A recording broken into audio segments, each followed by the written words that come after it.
ঢ্যাঁড়স আমরা বিভিন্নভাবে রান্না করে খাই, কম বেশি সকলেরই প্রিয় সবজির মধ্যে পড়ে। বন্ধুরা, তোমাদের কি প্রিয়? কমেন্টস বক্সে জানাবে। কিন্তু একদমই যারা খেতে পছন্দ করে না, এভাবে করে একবার খাওয়াবে, অবশ্যই তাদেরও প্রিয় সবজির মধ্যে হয়ে উঠবে এই ঢ্যাঁড়স, আর হাত চেটে ফুটে খাবে। So guys, moon recipe channel সবাইকে ওয়েলকাম জানাচ্ছি।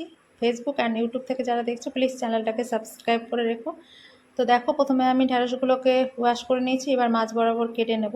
এই রেসিপির জন্য এইভাবে করে কেটে নিলে যে মশলাগুলো আমি ইউজ করব, তাতে করে এই রেসিপির স্বাদ হয় দুর্দান্ত। সাথে করে আমরা জানি যে ঢ্যাঁড়সের মধ্যে পোকা থাকে, এভাবে কেটে নিলেও বেশ ভালো হয়। তো দেখো, আমি ঢ্যাঁড়সগুলো ভালোভাবে কেটে নিয়েছি। এইবারে প্রথমে একটা মশলা তৈরি করে নেব। তার জন্য মিক্সার জারে দিয়ে দিলাম হাফ টিস্পুন কালো সর্ষে, অল্প একটু সাদা সর্ষে, হাফ টিস্পুন পোস্ত, কয়েকটা বাদাম আর 4টে কাজু, একটা কাঁচা লঙ্কা আর দিয়েছি টমেটো। এটা গ্রাইন্ড করে রেখে দিয়েছি। এইবারে 2 চামচ মতো তেল দিয়ে দিলাম কড়াইয়ে।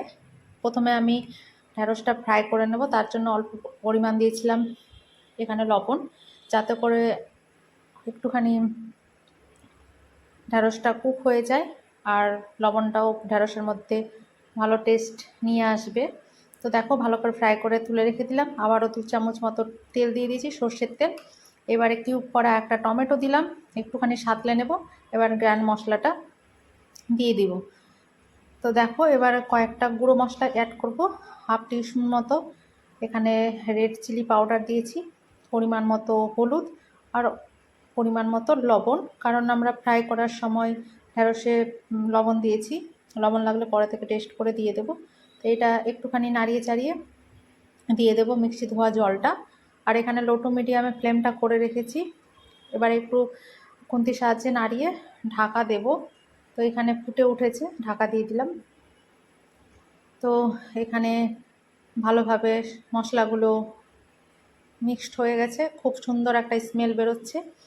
এই পর্যায়ে দিয়ে দেব অর্ধেক সেদ্ধ করে রাখা আলু। খুব একটা ম্যাশ করে দেব না, হালকা ভেঙে ভেঙে দিয়ে দিচ্ছি, দেখতেই পাচ্ছ। তারপর এটা আবারও আলুর সাথে মিশিয়ে নেব মশলাটা মিশিয়ে নিচ্ছি। এই রান্নাটা খুব চটজলদি হয়ে যায়, আর যারা খেতে পছন্দ করে না এই ঢ্যাঁড়সের রেসিপিটা অবশ্যই খেতে পছন্দ করবে। অবশ্যই ট্রাই করে জানাবে কমেন্টস বক্সে। তো দেখো, এবারে ঢ্যাঁড়সগুলো দিয়ে দিলাম। এবার সবগুলো একসাথে মিক্সড করে নেব। তো দেখো, মিক্সড করে নিচ্ছি, আর লো টু মিডিয়ামে ফ্লেমটা রেখেছি। খুব ভালোভাবে মিক্সড হয়ে যাওয়ার পর এই গ্রেভিটার মধ্যে দিয়ে দেব পরিমাণ মতো জল। মানে এখন হালকা কুকড হতে দেব, কারণ ঢ্যাঁড়সটা খুব একটা কুকড হয়নি, এখনও 80% মতো কুক হবে। আর এমনিতেও ঢ্যাঁড়স তাড়াতাড়ি সেদ্ধ হয়ে যায়। তো ঢাকা দিয়ে লো টু মিডিয়ামে দিয়ে দিয়েছি। ঢ্যাঁড়সটা ভালোভাবে সেদ্ধ হয়ে গেছে। পরিমাণ মতো লবণটাও দিয়ে দিয়েছিলাম টেস্ট করে। এবারে নামানোর আগে দিয়ে দেব অল্প পরিমাণ চিনি, হাফ টিস্পুন মতো। আবারও ঢ্যাঁড়সগুলোর সাথে মশলা মিশিয়ে গ্যাসটা অফ করে দেখো সার্ভ করে নিলাম। বন্ধুরা, খুব লোভনীয় হয়েছে, তাই না? খেতেও আরও বেশি টেস্টি হয়। অবশ্যই একবার ট্রাই করে খেয়ে জানাবে কেমন হয়েছে।